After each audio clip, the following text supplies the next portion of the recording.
Come on, there's usually one in here. Aha! Got you, little scamp. Yeah, what? No mutations. You were in here for a reason. Mugenics is a game made and published by Edmund, McMillen, and Tyler Glaiel. If you recognize that first name, that's because Edmund is the mind behind The Binding of Isaac and The End is Nigh, Tyler Glaiel actually being part of the latter title as well. Mugenics is a game about making mutant cats to fight bosses and get loot. Despite the name, however, do not misconstrue its intentions. This game is very much an anti-eugenics game, and we will discuss how that is later. Now, I'm gonna blow your mind with this statement real quick, but I'm kind of a big fan of Edmund's work. I've been following any game with his name plastered on ever since I played the original Binding of Isaac way back in middle school, shortly after acquiring Super Meat Boy, and eventually The Binding of Isaac Rebirth on launch day, followed by grabbing Legend of Bumbo and Isaac 4 Souls, where I actually backed the Kickstarter with the Guardian Angel tier. Safe to say, I think at this point I've proven my devotion. I recall my first time witnessing the teaser trailer for Mewgenics 12 years ago and being super excited about it, though obviously the time gap between then and now led me to believe this game wasn't being worked on anymore. That was until Edmund started posting about it on TikTok. Mewgenics will drop on February 10th. You must throw me your wallet and fund my yacht. I will do my best, Edmund. I'm on disability. Which now we are here, and by just looking at my hours, it's safe to say I'm going to have a lot to say about it. Time to do what I do best, talk about the good, the bad, and my overall thoughts. So sit back, relax, get that catnip, and enjoy the show. Also, I'm normally pretty nonchalant about this, but consider hitting the like and sub button. I put a lot of kitty backbones into this video. I mean, I literally made this model of the cat and this new backdrop just for this video, and there's a good shot a lot of this won't be used again. So it'd mean a lot to me if you'd hit the buttons. I mean, or don't. I mean, you do you, not your mom. Let's do some science with the good bits. Let's start with gameplay, as it's going to be the largest part of this segment. The game has insane depth behind a rather straightforward combat system. Your moves are simple. You got your cats, you move your cats, use attacks and spells, and consumables if you got them. That's literally it for your personal input. However, the complexity comes from the combination of selecting your cat's D&D classes before the run, what you choose to give your cats when they level up, map layouts, weather, modifiers from events, the pool of enemies per area that change how you approach a fight entirely. I can keep going. The items you equip, the paths you choose, the amount of cats you bring with you, the quests you start before the run, the mutations that transpire mid-run. While your input on your half remains to be straightforward, every decision you make leads to rewards and consequences. Put the tank class on a cat with low constitution stats? Congrats, your tank is now squishier than the tank would have been if you just picked the cat better. Try your hand at the event you don't exactly have the best odds of succeeding with? Well, now your cat has gastritis.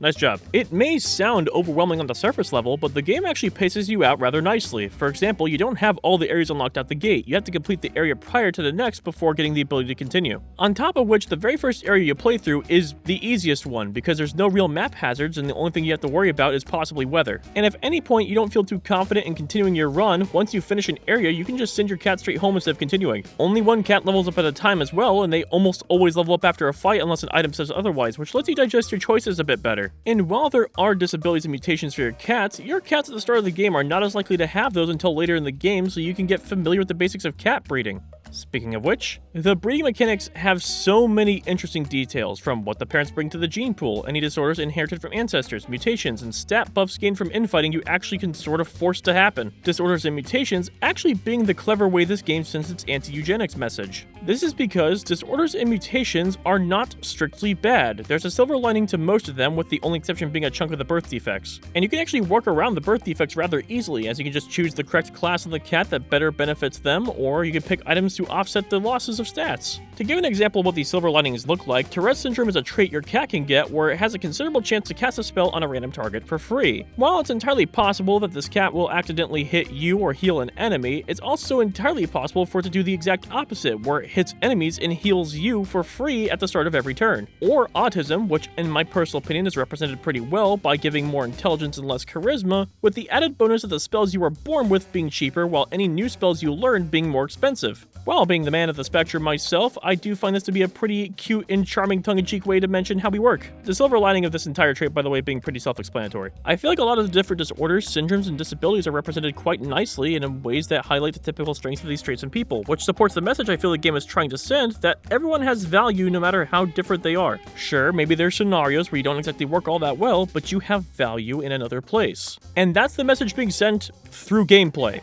It's It's fucking genius. The combination of all these mechanics, though, are also really well put together and make for an interesting puzzle of trying to fish out specific results. As a matter of fact, I think I've spent just as much time in a run as I have trying to create better cats. It's a game loop that can just get you sucked right in. Honestly, I wouldn't even be surprised if this is the reason the game took so long to come out, because Edmund and Tyler couldn't stop playing it. Moving on, let's talk soundtrack. Ridiculon, if you didn't know, made the soundtrack for Isaac, and to be totally honest, I thought their music was kind of an odd choice for Isaac and didn't really fit the tone that well. It felt far too intense and gritty alongside the art style and the overall gameplay of the game, in my opinion. That being said, their music being used for Mugenics is, an entirely different story. The soundtrack for Mugenics has been unironically infectious and might be some of, if not their best work yet. Ridiculon's sound fits the game perfectly, and they do so many styles to make the music match the area you're in. The music even has lyrics during boss fights. Chumbucket Kitty is easily one of my favorites in the whole track, and you know what? Here, I'll just let it speak for itself. I'm a chumbucket kitty, maybe living in the city. Maybe you can throw me something now, throw me something, mister. Come on!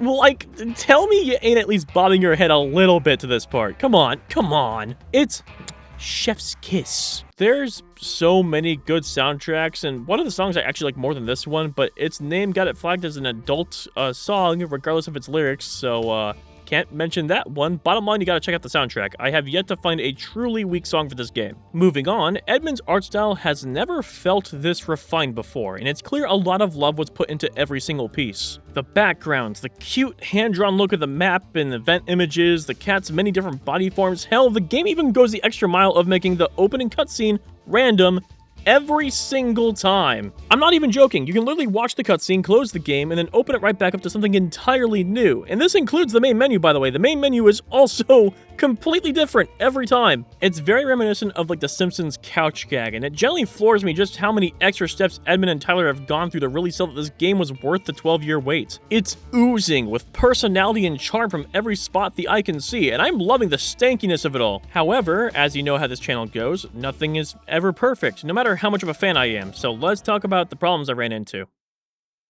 Clerics are really, really good.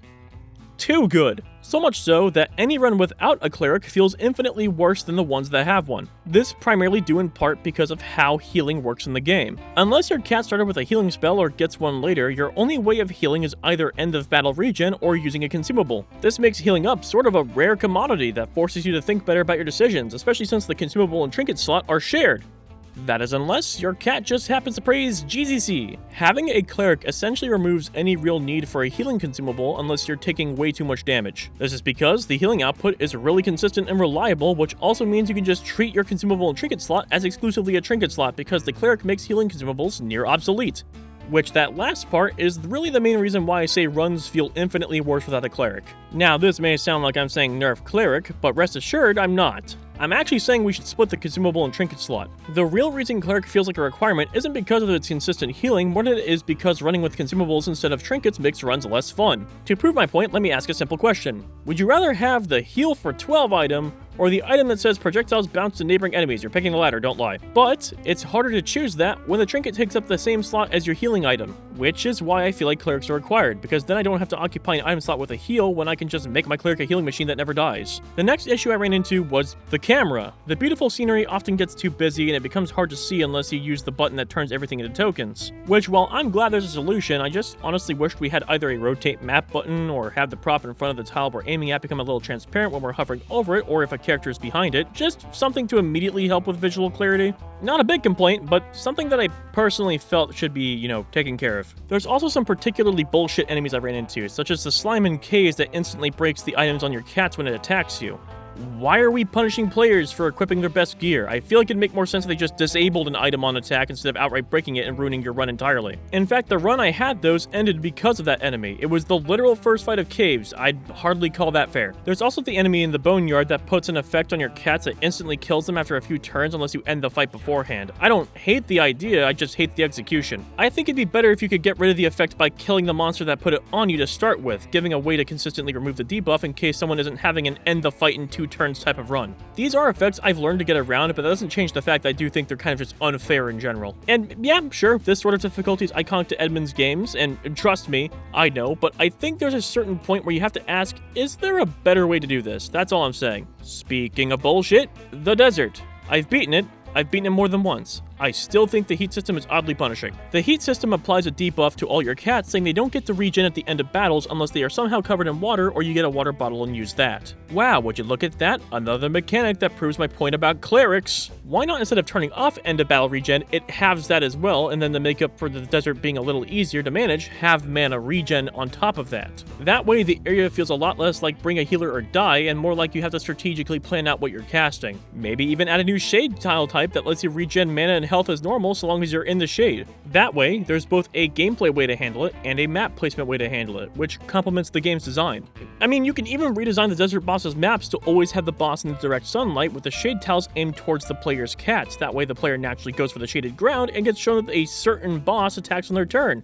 You know, just shooting ideas. And lastly, I do think that some of the disabilities are strictly worse in the early game than they are later in the game. Primordial Dwarf, for example, is a trait that gives you -2 to all stats except luck, which is +12, which is pretty good later in the game, when your stat lines aren't mostly a bunch of 5, 4s, and even 3s. Fun fact, having a 1 in speed is pretty unusable for anything but ranger, and you're worse off in that too with this trait. Having a higher crit chance or luck in events doesn't exactly make up for the fact I'm running with a cat that's nearly unusable everywhere else. The only time this trait can be reasonably used is the mid to late game, where you start to average out with 5s as your lowest number and 7s as your highest. Because then the poor bastard can actually survive an attack and not get immediately turned into paste. I am unsure as to what other traits have similar problems, but I'm sure there's at least a couple others, which sometimes flies in the face of the game's overall message. Outside of these issues though, that's all I can personally think of, so let's wrap this up with final thoughts.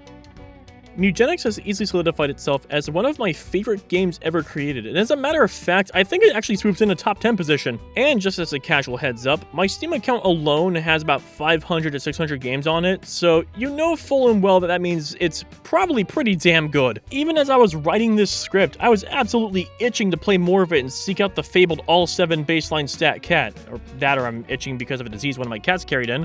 Honestly, it's a mystery at this point. It's near immaculate, a masterpiece, which is probably indicated by the fact it made up for its dev cost within the first couple of hours. I'd expect no less from Edmund and Tyler. I continue to be amazed by their works, and I cannot wait to see what they conjure up next. Which, given the fact that DLC talks have already been discussed, something tells me I'll be dragged into this game more than once. Until then, though, I gotta breed these cats and try to fish for autism. Until next time, this has been the Bottom Dweller. See ya in another video you didn't ask for.